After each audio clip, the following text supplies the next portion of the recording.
Welcome back, besties.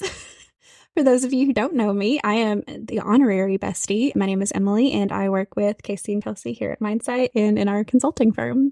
Last week, you got to hear a little bit of my thoughts on In Search of You, Kasey's new book. So this week, I get to kind of flip that on its head and interview Kelsey. Hey, besties. You can tell she's really looking forward to it. I told Emily before we started to record this, if I say something bad, we're going to have them edit it out. Just no kidding. Edits, no take backs. Got it. It's not live, but we're going to act like it is. There we go. Okay, I'm ready. Hi, I'm Kasey, and right here beside me is Kelsey. We are licensed professional counselors, mothers, entrepreneurs, and besties. We know firsthand what it's like to wake up one day and think, how in the heck did I wind up here? Through our own journeys of self-discovery, we found that joy is something that has to be pursued through internal work. Now we are on a mission to help women from all walks of life understand themselves more so they can have real lasting joy. Join us every Thursday to hear fun and insightful interviews with experts who can point you toward self-discovery and fulfillment. I will start you off with a little softball. Tell me, Kelsey, since you've read the book, it's almost as many times, I think, as Kasey and I have. What was your favorite part? Oh, my favorite part. Well, I have two. I think I have two.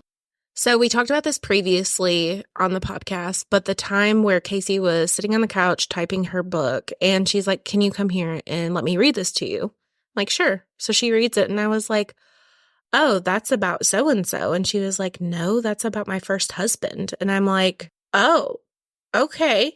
I said, but there's a lot of similarities here. And she's like, oh my gosh, I've married a clone. And we actually track that back all the way to like her attachment to her father figures in her life and different things like that. So that was really cool and like a milestone that I think made the book kind of come full circle. Mm-hmm. Yeah. But my favorite is probably her therapy sessions about breadcrumbs. Oh, yeah. That's something I use when I talk to some of my clients, and just some of the things that she learned is that, and I forget the full story, I forget what the problem was, but basically she's like, her therapist was telling her, you didn't get like the whole loaf of bread, somebody was just giving you breadcrumbs, and you were accepting the breadcrumbs. And I'm like, whoa, like you don't deserve breadcrumbs. And there's been points in my life where I could reflect on that and see how impactful this book is going to be, because I can resonate with that. I can resonate with times where I was just accepting breadcrumbs, not the full loaf. Yeah. So those were probably my two favorite. I haven't read the end yet because I'm not allowed. So that could be one of the favorites as well. Awesome. So I think want to circle back to breadcrumbs. But before we do that, can you talk a little bit about clones and how they kind of reappear in your life if you don't deal with stuff? Yeah, I think little traumas, for any of you that don't know, I work primarily with people who have PTSD. So this is kind of my jam and something I love. I think little traumas, how we attach to our parental figures in our childhood, big traumas even, they all create patterns in our lives. And if we don't have self-awareness around it, we're just like, we put a blindfold on and we just go through life and make the same decisions, possibly the same mistakes over and over and over, and we have no idea. And so then we wake up 10 years later and realize that we have been in a relationship with 3 different people that are exactly the same. And so I think it takes a little bit of therapy and a lot of self-awareness to get to that point, because I don't think it comes naturally. And some of it is repressed memory. So a lot of Kasey's book, her memories weren't coming to her until we were prompting her and talking to her about things. And we would start saying, well, I wonder why that is. And then she would go off on a tangent and be like, okay, this makes so much sense. So marrying a clone is not unusual, especially you might get out of a marriage and think, I got this. But typically, if you haven't done the work, you're probably going to marry the same person over, just compensated in a different way. Mm-hmm. And I think that kind of like leads back into the idea of accepting those breadcrumbs, right? Because if that's something that's kind of like ingrained in you from an early age, as you grow up, that's all you're ever going to expect. Yep. And I think that we see that in Kasey's story. And I think sometimes we accept things. Let's say we were with somebody who doesn't do acts of service, right? And then the next person we find is not that great of a person, but, they provide some acts of service. That's breadcrumbs. Your standards are very low, so you need to like set the bar a little bit higher the next time. And we don't always know that getting into that because we go to what comforts us. Mm-hmm. And sometimes those breadcrumbs are what provide us comfort. Yeah. Tell me a little bit about the biggest change that you've noticed in Kasey throughout this journey. I'm going to be sweet here. Aww. Since knowing Kasey, I always knew she had like a soft spot. It just wasn't easily found.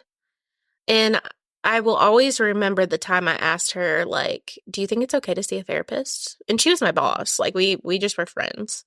She's like, yeah. And I could tell, like, her wheels were spinning. And she wanted to say something, but she couldn't find the words to say it. But I don't know. I just have seen, like, little tiny glimpses in our friendship where she wanted to be soft, but didn't feel like she could be vulnerable enough to be soft. And so as time has went on, I've seen her, I don't know, soften to her mom even. Like, that's been a big thing, like, be more accepting of her mom's mental health, and then as well as just, like, reaching out when she can reach out and doing things when she can do them. As a parent, I think she notices some things. Pajamas. Yeah. I came in and her youngest, they wore clothes to bed, and I'm used to, like, my kids, my little kid, she wears pajamas. Not a big deal. I don't care if your kids sleep in their underwear, for all I care. But what was interesting is that Kasey, after we talked about it a little bit more and she was like buying pajamas for her kids and stuff, she realized that from a Christmas after her grandpa died, they never bought pajamas. She never liked pajamas again because they would always provide those on Christmas Eve, I think it was. And I could be wrong about the story, but just how those things came to light and I could see them coming full circle. And now she's like, yep, go get your pajamas on. And so those are just like little joys that I see her just, they might not amount to anyone else, but they do to me because I get to see her like at times where she would be like, why? And now she's like, okay, I understand that was just a trauma response and I just need to lean into that. I don't know, just watching her become softer, like you said in the previous podcast, and really thinking, like when something happens, really thinking full circle of like the impact that she's going to have on her employees or her kids or her mom, just people in her life and how she can get closer to them. Yeah. That a good answer? That's a good answer. It was so good an answer, in fact, that now I'm going to flip it on you. Oh, gosh. So, like, as you've watched Kasey take this journey, what's been the most transformative thing that you've noticed in your own life? Like, as you've watched that and responded to it? That is a good question, Emily. Sorry. I don't know. I don't know that this has to do with her book, but it is about the same wavelength, like things that I've learned from Kasey being in my life in this influential time of her writing the book. One, that it's okay to fight. Like, conflict is okay. It's just how you fight, more or less. And all conflict doesn't equal fight, so I shouldn't use the word fight. But more or less that bad things happen to us.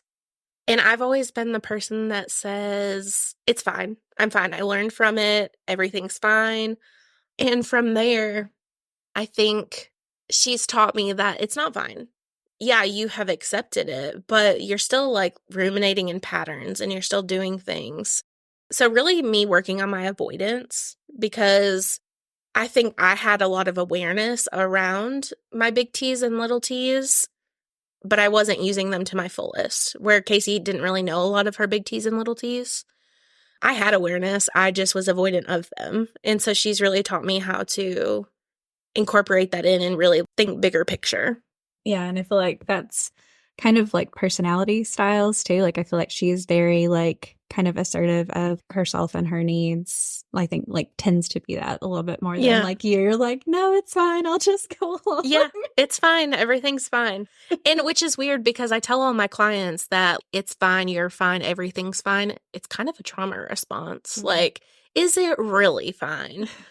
So if I would use my own advice, maybe I would get somewhere. But also, I've done my own work since Kasey's book. That was something I think we both had agreed upon when she started seeing her personal therapist in her book. I started seeing mine as well. So it was kind of motivating for both of us to get therapy and, I don't know, work on some things that we've never worked on before. Yeah, I think she was talking about that in a certain section of the book, and I hope this section actually made it in, so I'm not a liar, about how like you guys would meet individually with your therapist and then come back and kind of discuss it. Yes. Yeah, so I'm kind of curious, in a relationship, like is that something that you would recommend? Was it helpful for you? I do recommend it. Honestly, if you're at a place where your relationship is healthy and you're just looking to connect on a deeper level, now if you really need like couples counseling, I suggest going to a couples counselor and working on things together. But I think individual therapy and like coming in, I mean, Kasey would have her therapy I would have mine on a Monday. She would have hers on a Thursday. And every single time we were done, we would have an hour to like talk about whatever we talked about. And that's not to say that you have to go tell your partner everything you talk about in therapy, but like the big things that you're like the epiphanies that you're coming up with in therapy definitely affect your relationship more than you realize. So yeah, I think it would be beneficial if you're interested in that and kind of having that like talk with your partner once a week about what therapy bring up for you this week and what did therapy bring up for you this week. So yeah. Yeah. Okay. So I'm going to give you another opportunity to be sweet. Okay. One more. In the book, we got to see a little bit about how Kasey first started noticing you and like from her perspective, a little bit of a love story. So I would love to hear it from your end. Like tell us when it became more for you. Ooh, that's a good question. I think little by little it became more for me and I just kind of blinked and there it was. But I will tell you that I had a hard time making eye contact with her. And I am a therapist, so making eye contact should not be that difficult. She was really intimidating, so I did have like a standoffish point, and I would be very shy. And for those of you who know me that are listening to this, you all know that I'm not shy. But I think the moment that it shifted was probably when I cried. Honestly, we were sitting in her office and I just was super vulnerable and I was talking about love. And it wasn't anything to do with her. It was talking about my personal issues that I was having. And I was just talking about, I think this is a very big conversation, but I'll just go with it. Are you tired of running to the lobby to see if your next appointment has arrived? Would you like a more discreet, stress-free way for your clients to check in? Take a deep breath. The Receptionist for iPad empowers your practice to create a Zen-like check-in experience. This episode is sponsored by the Receptionist for iPad. It's the highest-rated digital check-in software for therapy and behavioral health offices, used by thousands of practitioners across the country. The Receptionist for iPad is a simple, inexpensive way to allow your clients to discreetly check in, to notify providers of a patient's arrival, and to ensure your front lobby is stress-free. The software sends an immediate notification to the therapist when a client checks in and can even ask if any patient information has changed since their last visit. Start a 14-day free trial of the Receptionist for iPad by going to thereceptionist.com/besties. And when you do, you'll also get your first month free when you sign up.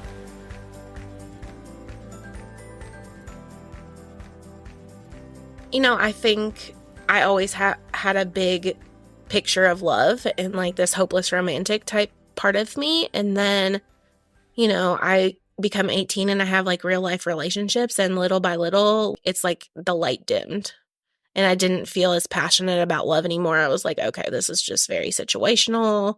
Loving somebody and being in love with somebody is two different things, or maybe it's the same thing. As I got older, I was like, okay, maybe that's all the same. But I had that conversation with her and she asked me a question and I just started crying. I didn't even answer. And I'm not a big crier, but I did cry and I left the room and I was like, what the hell just happened to me? Like, where did that come from? Don't understand. I was very conflicted at that point. And from then on, I think it was like about 2 months, I was super conflicted until eventually we just kind of had a conversation where both of us was like, do we have feelings for each other? And then it kind of all was from there. But I think the big switching point was that conversation where I cried and I was vulnerable and she was vulnerable as well. And, I knew she was soft, but to see it and for her to get teary-eyed when I got teary-eyed, Kasey doesn't do that very often. So that was like a big, what's going on here? There's something you need to tell me?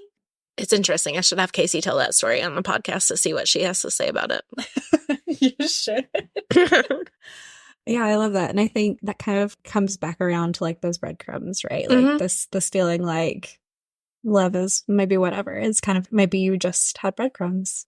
Yeah, you get breadcrumbs and then you think that that's what you deserve. And then you create the narrative, like Kasey talked about in her book, of something that might not even be true. Nobody probably even said that. You just are taking little trauma upon little trauma and creating a narrative for yourself.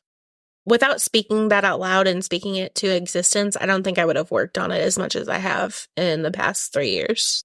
Something else that I don't think we've talked about on the podcast, but like love languages. That's something Kasey really like focused on. Not so much in the context of her book, but on the back end. And I think it's interesting to know what love language you were given as a child and what love language you prefer now. So for her, it's acts of service, and she created that all the way back to her childhood. And it's still something she appreciates, but I do kind of withhold that a little bit. I'm like, I'll give you words of affirmation today. Just because, I think we do try to go what's comforting to us. And I think we should all have a partner that has a little bit of every love language. But that could be a conversation for a different day. Okay, we can hold on to that one. Yeah. Save it for later. I'm going to write that down. I love that. Okay.